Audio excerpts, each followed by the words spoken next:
Hi students, मैंने पिछले video में चैप्टर 1.2 का क्वेश्चन नंबर 4 तक का सॉल्यूशन किया था।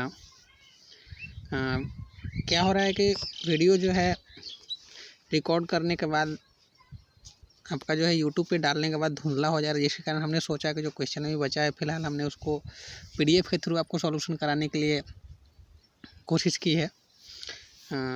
चलिए हम लोग सॉल्यूशन की ओर बढ़ते हैं। क्वेश्चन जो है आपका कह रहा है 5 में कि check whether the 6 to the power n can end with the digit 0 for any natural number n। इसका कहने का मतलब कोई भी मान लीजिए 6 का पावर 1, 6 का पावर 2, 6 का पावर 3 कुछ भी हम लिख सकते हैं। तो अगर हम 6 का पावर कुछ भी लिखें तो क्या वो जो है जीरो के साथ ख़त्म होगा? मीन्स जो कोई वैल्यू है उसका वो जीरो, मतलब कि उस डिजिट के लास्ट में जीरो आएगा या नहीं आएगा? जैसा अगर हम बात करें तो जैसे मान लीजिए 6 का पावर हम 1 की बात करते हैं तो ये हुआ 6। अगर हम उसी तरह 6 की पावर अगर 2 की बात करते हैं तो ये 6 का मीन्स स्क्वायर हुआ, 6 का स्क्वायर होता है 36। तो इस तरह से अगर हम चलेंगे तो कहने का मतलब कि 6 का यहीं एन का जो वैल्यू अभी हम लोग देख रहे हैं वो 1 और 2 हमने पुट किया है।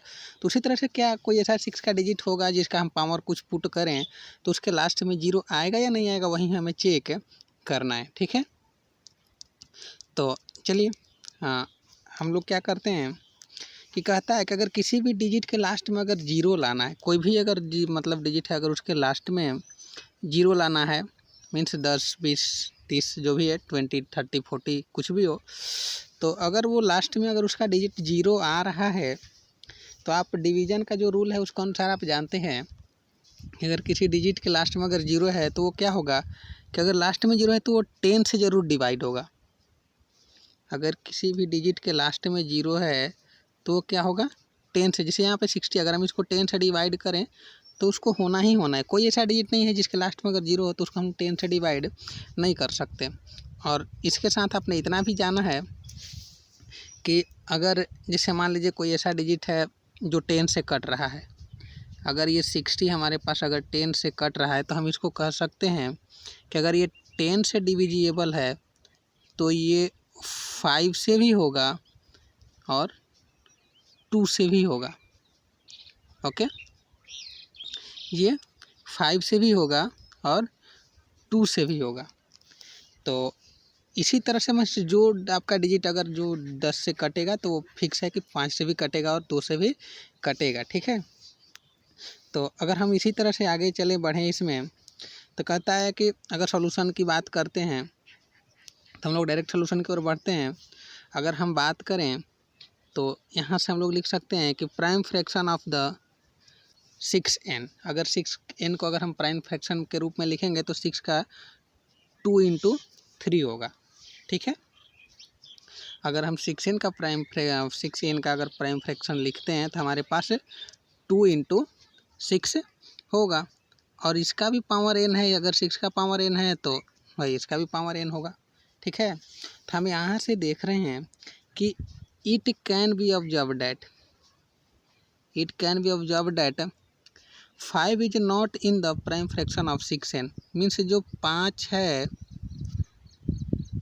वो 6n के प्राइम फ्रैक्शन में नहीं है। और हमने आपको तुरंत बताया है कि अगर 10 से किसी डिजिट को कटाना है तो 5 और 2 दोनों से कटना चाहिए। तो यहाँ पे 2 तो है, मतलब 2 से तो कटेगा 6, लेकिन 5 इसमें नहीं आ रहा है। तो इस बेस पे हम कह सकते हैं hence for any value of 6 to the power n, किसी भी अगर पावर कोई भी हो, अगर 6 का पावर हम कुछ भी लें तो वो क्या होगा कि वो 5 से डिविजिबल नहीं होगा। क्या होगा?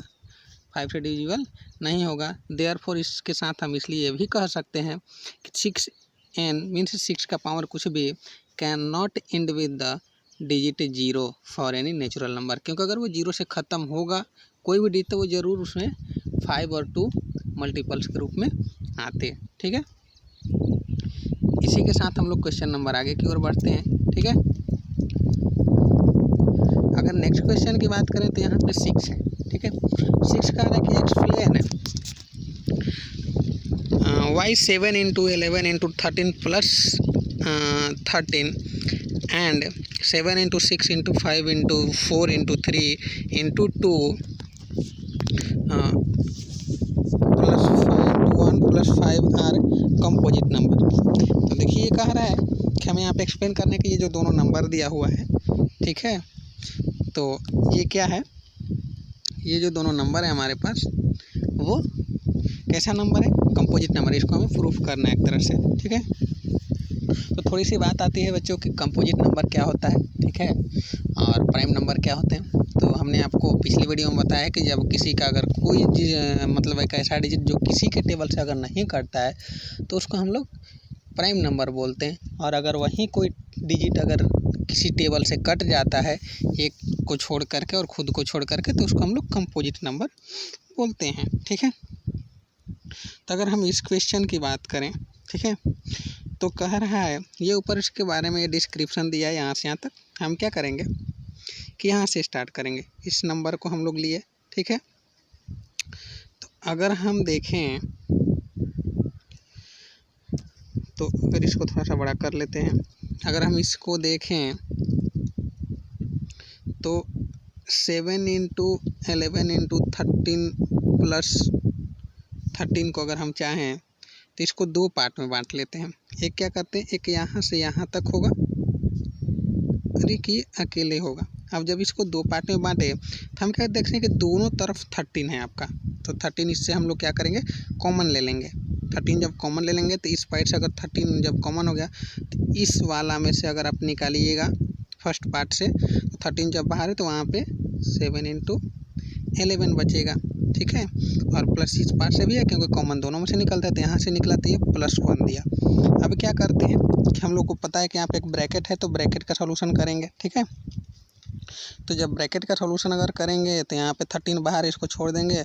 अब देखिए 11 से 7 में मल्टीप्लाई करेंगे, 11 से 7 में मल्टीप्लाई करेंगे 77 और +1 था 78, तो यहाँ पे हमारे पास आया 13 into 78, ठीक है। 13 को 13 छोड़ सकते हैं, 78 की अगर हम बात करें तो इसको प्राइम फ्रैक्शन के रूप में अगर तोड़ना चाहें तो इसको तोड़ सकते हैं 13 into 16, क्योंकि 13 से 78 आता है। तो हमने देखा कि ये जो फर्स्ट वाला जो नंबर है उसका हम देखे तो यहाँ पे हमने एक तरह से फ्रैक्शन उसका निकाल दिया, ठीक है। 13 into 6 मीन्स कहने का मतलब है कि इसके पास फैक्टर तो आ गए जिसमें ये 13 से कटने वाला है और 6 से कटने वाला है। अगर हम उसको सॉल्यूशन करके कटाएंगे तो यहाँ से क्या पता चलता है, ये बताता है कि ये जो नंबर है, ठीक है, the given expression has 6 and 13 as its factor, therefore it is a composite number. इसलिए ये क्या है, एक कंपोजिट नंबर है, ठीक है।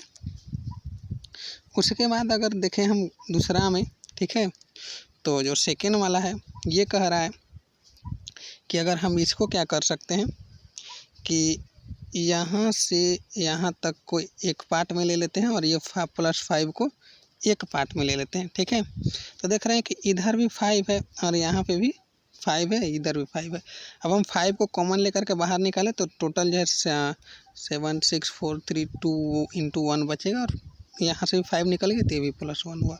इसको जब आप मल्टीप्लाई कीजिएगा सबको 7 6 4 3 2 1 को जब आप मल्टीप्लाई करेंगे तो 1008 आएगा, +1 है तो, ठीक है, तो +1 हुआ।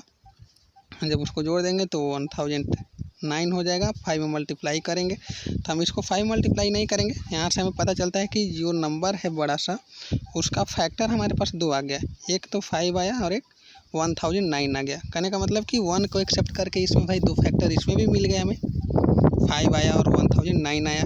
तो जो भी इतना बड़ा का मल्टीप्लाई करके हम +5 करके आंसर जो लाते हैं वो कटने वाला है किस से, 5 and 19 से। तो इस तरह से हम देख सकते हैं कि it can therefore the given expression has the 5 and 1009 at its factor, hence it is the composite number। इसलिए क्या है, एक कंपोजिट नंबर है, ठीक है। चलिए इसके साथ हम लोग चलते हैं क्वेश्चन नंबर नेक्स्ट की ओर, ठीक है, लास्ट क्वेश्चन है। तो इस क्वेश्चन की बात करें तो ये कह रहा है कि there is a circular path around a sport field. Sania taken 18 minutes to drive 1 round of the field and while Ravi takes 12 minutes for the same. कहने का मतलब कि कह रहा है कि ये क्या है कि यहाँ पे इस तरह से सर्कुलर पाथ है, ठीक है, एक रास्ता है, एक सर्कुलर रास्ता है। इस पर क्या करें कि एक सानिया है जो इसका एक चक्कर कितना मिनट में, 18 मिनट में लगाती है। और इसी का जो रवि है वो जो क्या करता है कि वो एक चक्कर इस पर लगाने में कितना मिनट लेता है, 12 मिनट का टाइम लेता है, ठीक है। Suppose they both start at the same point, कहने का मतलब कि वो एक ही जगह कहीं से स्टार्ट करते हैं, मान लेते हैं वहाँ से वो स्टार्ट करते हैं, एंड द सेम डायरेक्शन, और एक ही डायरेक्शन में वो दोनों घूमते हैं, ठीक है। तो after the how many minutes will they meet again at the starting point, कहने का मतलब कि वो जब दौड़ना स्टार्ट करेंगे, दोनों का स्पीड अलग अलग है, दोनों में टाइम अलग अलग लग रहा है, तो वो कितना टाइम होगा, ठीक है, कितने मिनट के बाद वो क्या करेंगे कि फिर से उसी जगह पे जहाँ से वो दौड़ना स्टार्ट किए थे वहाँ पे आकर आपस में मिल जाएंगे, ठीक है। तो इसमें क्या है कि कॉमन सा चीज़ है, इसमें ज़्यादा टेंशन लेने की बात नहीं है। इसमें आपका क्या होता है कि इसका भी हम लोग एलसीएम ही लेंगे, ठीक है। इतना बड़ा डिस्क्रिप्शन लिखा हुआ है, डिस्क्रिप्शन से हमें कोई फ़ायदा नहीं है, इतना सा ये सब आपका डिस्क्रिप्शन में है, ठीक है, उसको आप छोड़ सकते हैं। अब क्या करें, डायरेक्ट यहाँ से एलसीएम ले सकते हैं, LCM of 18 minute and 12 minute, ठीक है। तो